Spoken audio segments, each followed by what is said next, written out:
¡Ey, tú! ¿Quién? ¿Yo? Sí, tú. Tú eres... Yo soy Sofía.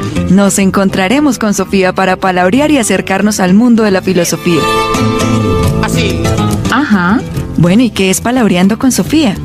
Es un espacio de diálogo donde tendremos diversos invitados, historiadores, filósofos, sociólogos, antropólogos, entre otros profesionales de las ciencias humanas y sociales, para abordar un análisis crítico que permita comprender las realidades actuales, tomando como punto de partida las diferentes visiones filosóficas construidas a lo largo de la historia del pensamiento humano. Pues bien, palabras, pensadores, documentos, reflexiones se dan cita aquí. Una producción de la Escuela de Ciencias Sociales, Artes y Humanidades. No te lo pierdas. Palabreando con Sofía. Tudo pode acontecer.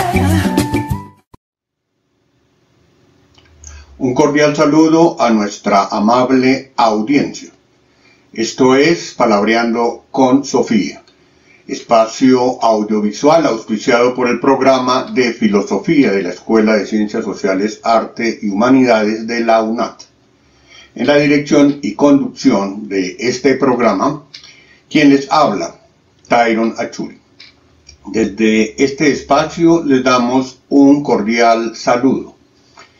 En esta emisión realizaremos una presentación sobre la vida y cosmovisión de los pueblos indígenas en Colombia. Y para dar desarrollo a esta temática, en el día de hoy contamos con la participación de la profesora Olga Lucía Reyes Ramírez, quien es licenciada en Psicología y Pedagogía, especializada en teorías, métodos y técnicas y magíster en Educación de la Universidad Pedagógica Nacional. Olga Lucía es igualmente doctora en Educación de la Universidad Federal de Río Grande del Sur, en Brasil. Por supuesto, Olga Lucía, darle gracias por aceptar esta invitación. Según el DANE, en Colombia existen 87 pueblos indígenas que sumados son más o menos 2 millones de personas que pertenecen a un pueblo indígena. Eso representa cerca del 3% de la población colombiana.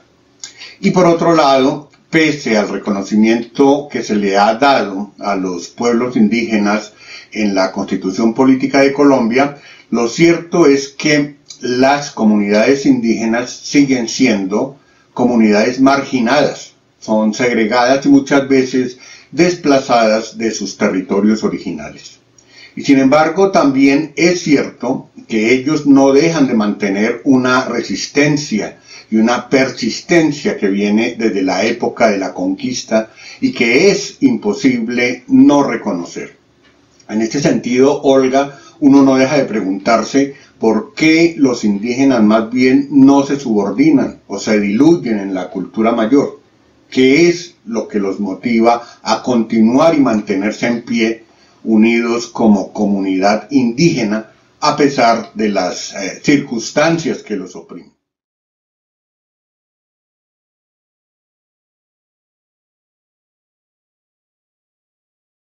Tyron, muchas gracias por la presentación y por haberme invitado a este espacio que pues siempre resulta tan agradable encontrarse con otro maestro, conversar sobre lo que hacemos, sobre nuestro vivir y nuestro sentir como docentes. Bueno, yo le diría que en primera instancia los pueblos indígenas, como todos nosotros, bueno, la mayoría de nosotros, tienen un impulso de vida, ¿no? La vida insiste, la vida quiere persistir a pesar de y por encima de.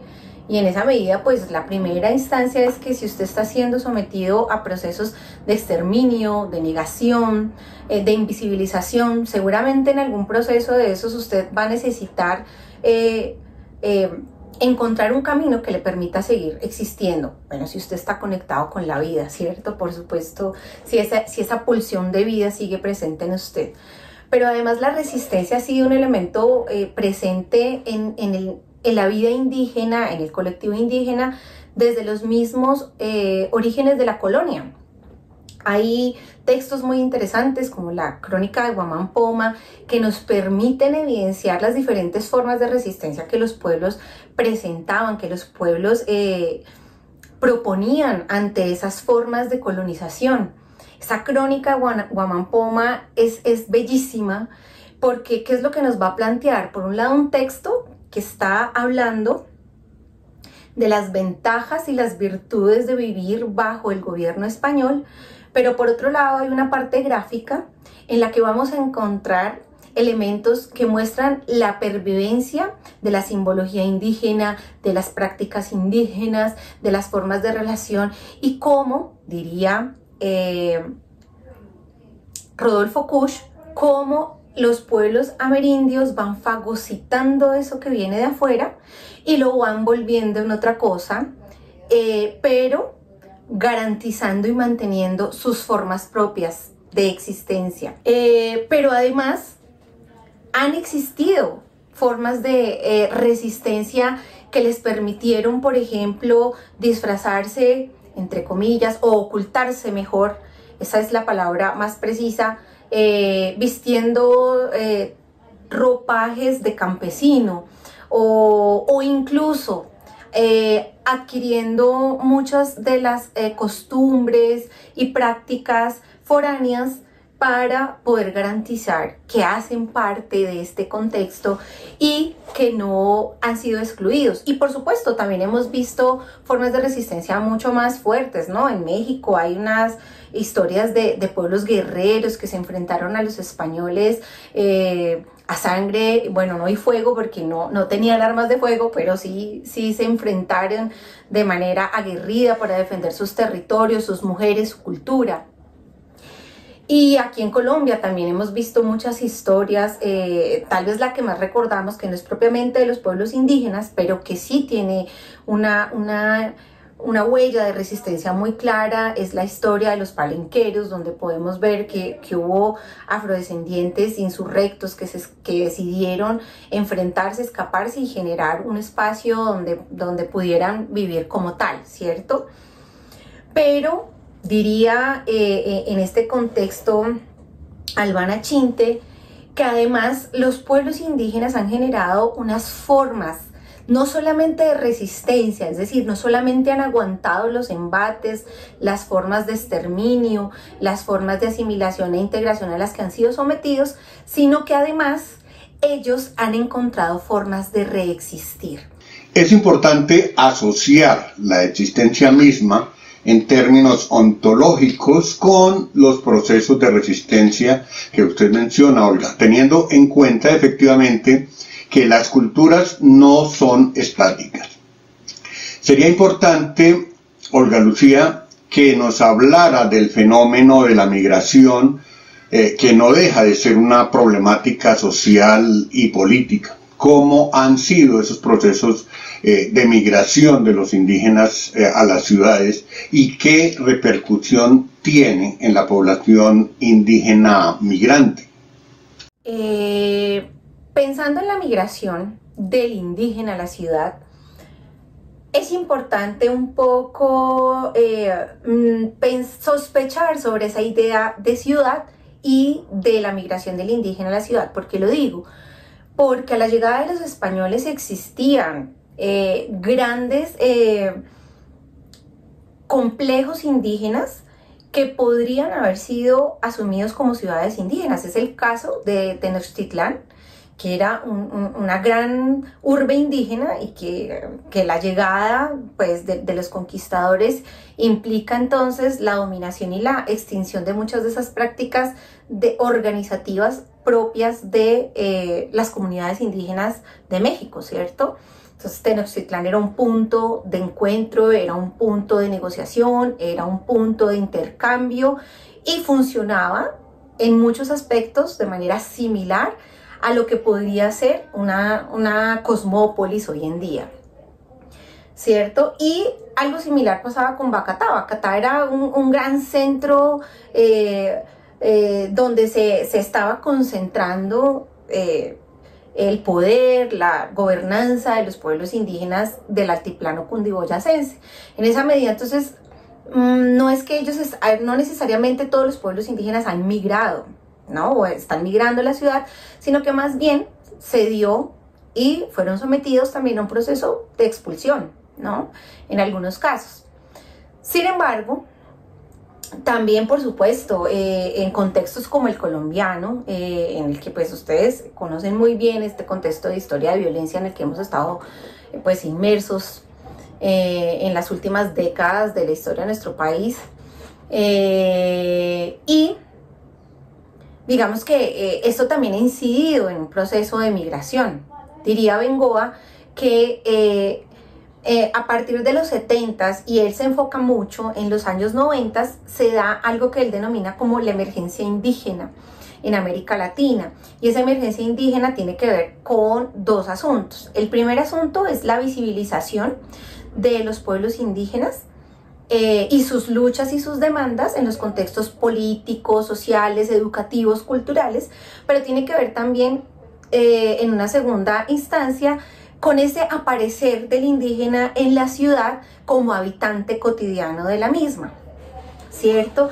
Entonces, digamos que no es que no hayan estado acá. En el caso de Bogotá, nosotros tenemos un pueblo indígena que es el pueblo Muisca, que por muchos años apareció como campesino, habitando las zonas rurales de Bogotá, en el caso de Bosa y Suba, pero que a partir de la Constitución Política de 1990, que empieza a reconocer al país como un país pluriétnico y multicultural, inician un proceso de reetnización muy importante en el que ellos empiezan a defender que en efecto nunca desaparecieron, sino que como estrategia de sobrevivencia asumieron y se presentaron como poblaciones indígenas y como poblaciones campesinas habitantes de escenarios rurales. Entonces, en ese sentido, digamos que es importante tener en cuenta que no necesariamente los pueblos indígenas viven fuera de las ciudades o han vivido per se fuera de las ciudades.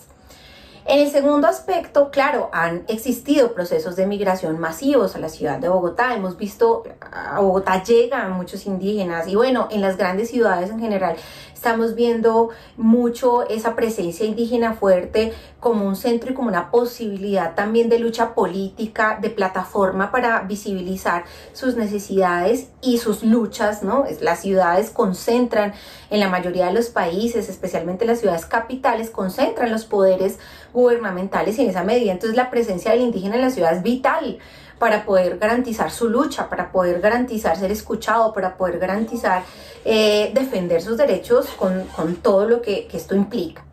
Y también encontramos pueblos indígenas que han tenido que migrar a las ciudades escapando de las violencias de sus territorios, ¿no? Este es un caso muy frecuente en las comunidades como la Embera que habita Bogotá. En su mayoría es una comunidad o son personas que vienen huyendo de la violencia de la ciudad asociada a la lucha por las tierras.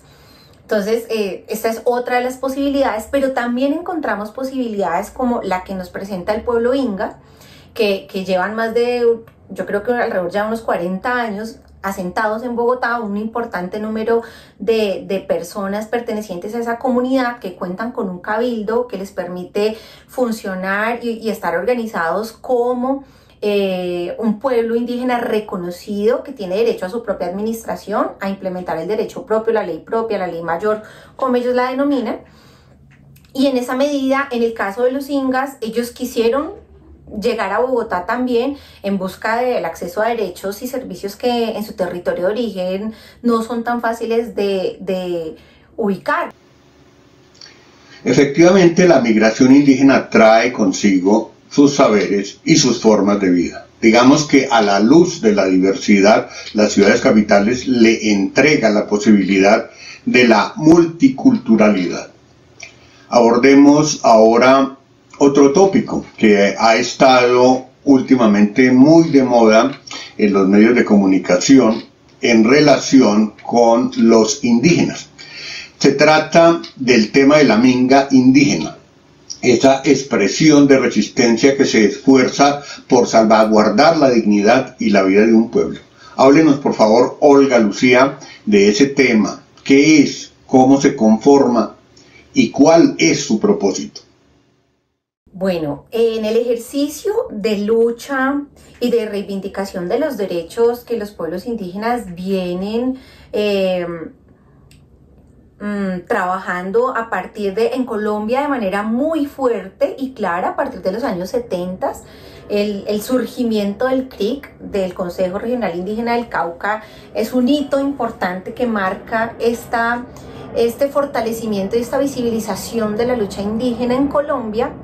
La minga ha sido una de las estrategias fundamentales en ese ejercicio de lucha política, porque la minga es una práctica ancestral que está relacionada con la necesidad y la posibilidad de resolver de manera colectiva problemas que son de orden comunitario, ¿cierto? Entonces, en la medida en que la población, el pueblo indígena, identifica una situación problemática que los afecta a todos, la decisión y la estrategia para resolverla no es como a veces sí tenemos nosotros esa práctica a nivel de los no indígenas. No quisiera hablar de occidentales porque es un término cuestionable en el contexto latinoamericano, pero sí no indígenas, que nosotros normalmente solicitamos algunos o elegimos unos representantes que son las personas que se encargan de hacer este ejercicio de solucionarnos los problemas.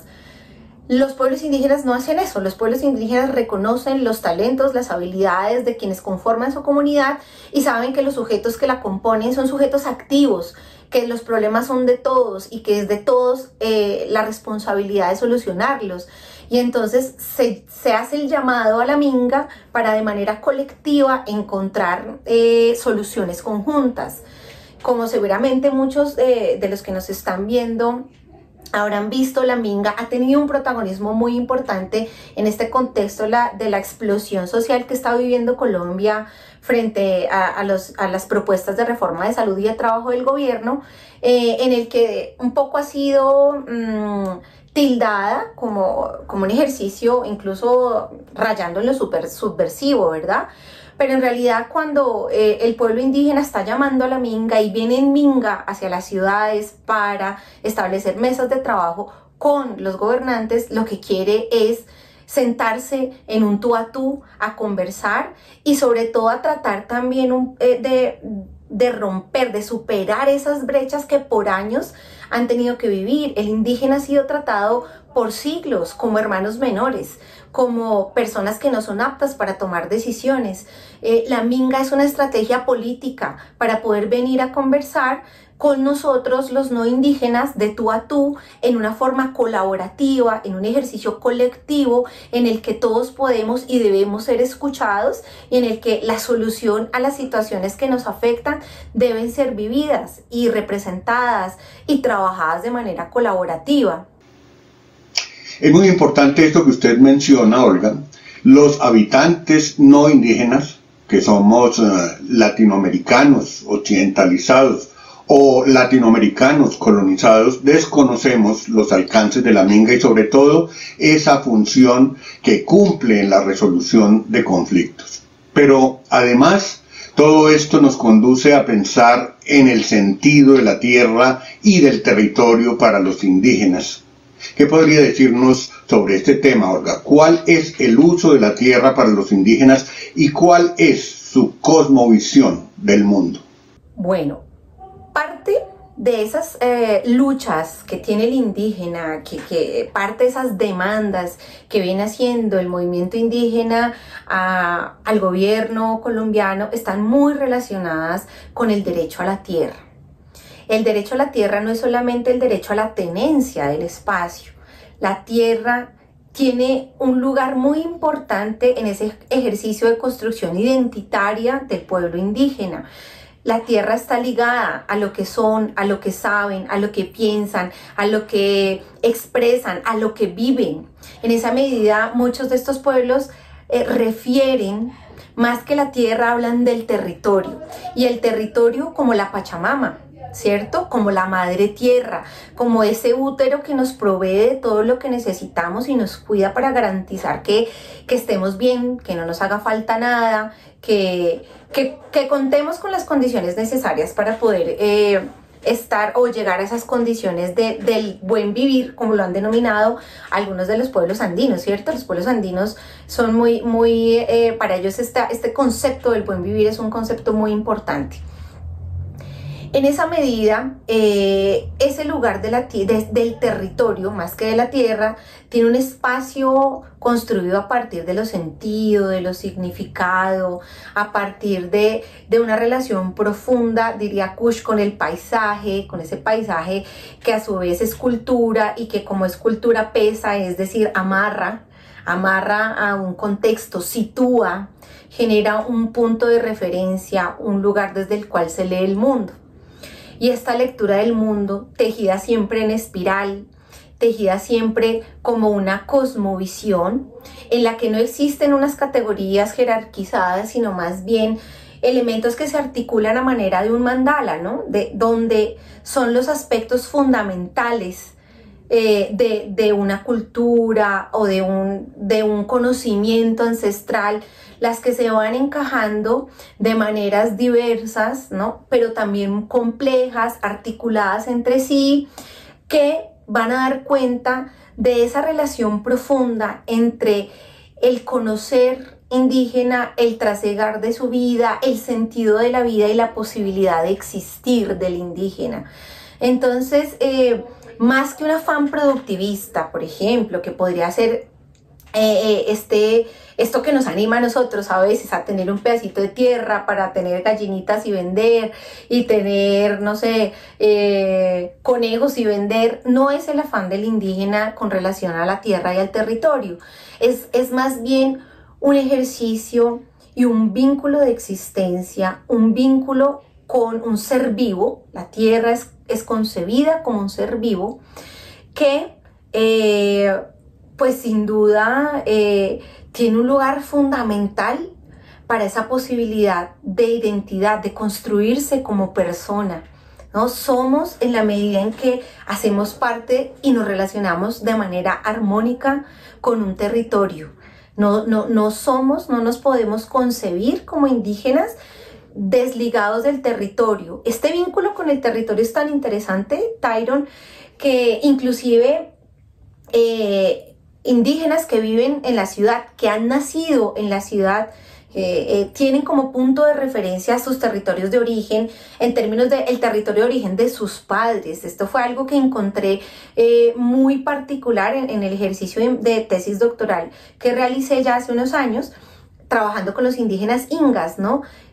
Con la mayoría de los adultos con los que hablé, adultos jóvenes, es decir, generaciones de 30, entre 25 y 35 años, este tipo de personas, se identificaban como ingas del Putumayo, aun cuando muchos habían nacido en Bogotá, porque su punto de referencia y su vínculo ancestral, su vínculo sagrado y la madre tierra es el Alto Putumayo. Entonces, siempre se presentaban como soy inga del Putumayo, y de pronto en la conversación uno iba descubriendo que habían nacido en Bogotá, que habían vivido la mayor parte del tiempo en Bogotá, pero que esta relación, este vínculo infinito y profundo con el territorio los llevaba a interminables intercambios de ida y vuelta con ese espacio en el que no existe esa ruptura, no existe una mirada utilitaria, no existe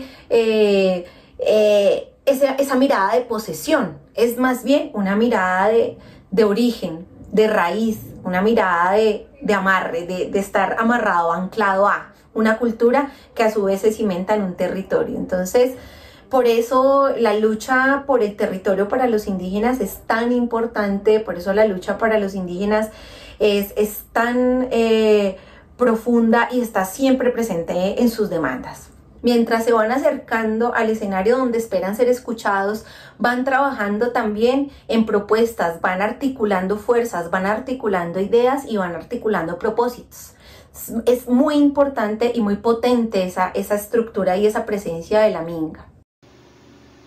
Es evidente que los indígenas tienen una concepción distinta del mundo. De hecho, cuando se tiene un acercamiento con su cultura y sus creencias, no hay en sí un reconocimiento de dioses metafísicos, sino que su ritual parece estar más fundamentado con su relación con la naturaleza.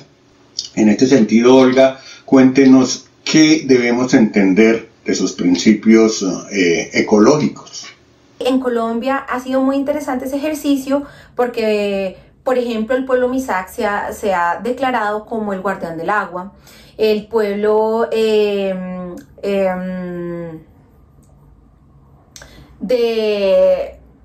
habita en el Parque Tayrona, se me olvidó el nombre en este momento, pero bueno, estos pueblos se han nombrado como los hermanos mayores.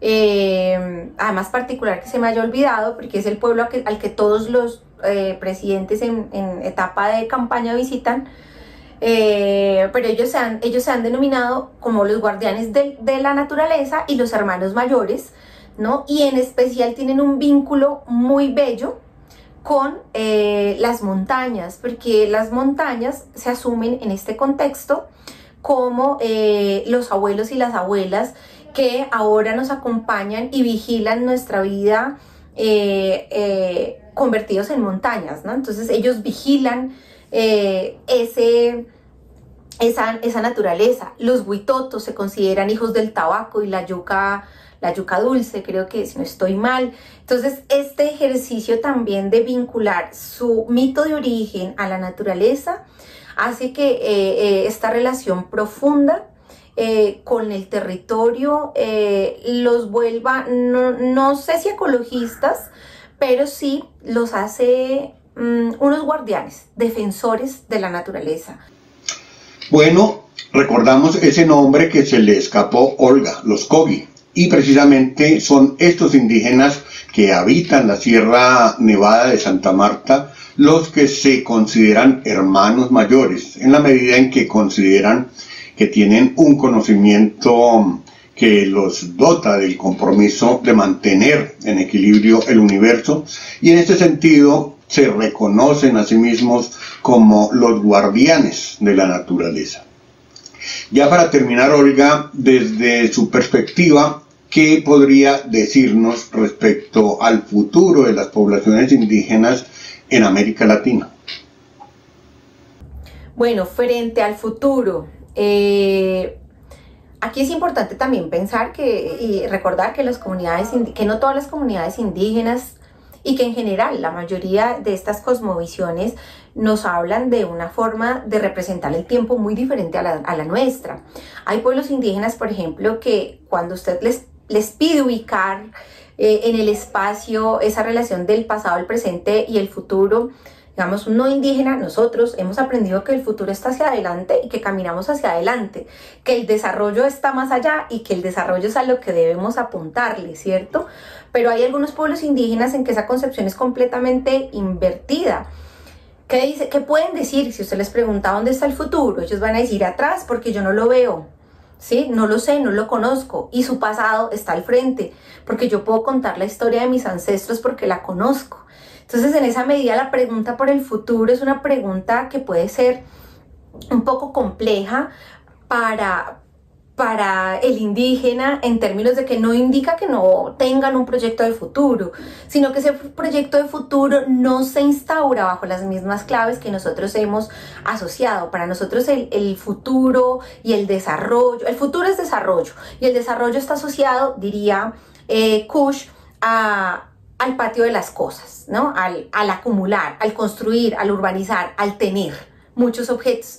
Y para el indígena el futuro podrá estar asociado, por ejemplo, a garantizar esa vida armoniosa con el territorio y con otros pueblos. Los no indígenas o latinoamericanos occidentalizados hemos hecho propuestas desde diversas instituciones para educar a nuestros indígenas. En cierta forma, darles elementos occidentalizados que les permitan sobrevivir en un espacio en donde con demasiada frecuencia son agredidos. Hace falta quizás que pensemos otra perspectiva, no tanto en enseñarles a ellos, sino más bien en aprender de ellos el lenguaje de la convivencia entre los pueblos y el lenguaje de la convivencia con la naturaleza. Y esto es todo por ahora. Llegamos al final de este programa. Agradecemos a la Vicerrectoría de Medios y Mediaciones que hace posible la realización de este espacio. Agradecemos igualmente a la profesora Olga Lucía Reyes por compartir con nosotros su tiempo y sus conocimientos. En esta ocasión los acompañó Tyron Achuri, docente del programa de filosofía de la Escuela de Ciencias Sociales, Arte y Humanidades. Hasta una próxima oportunidad. La tarea que enfrenta el pensamiento hoy día de algún modo no tiene precedentes y exige una forma totalmente nueva de pensar. Martin Heidegger. Esto es Palabreando con Sofía.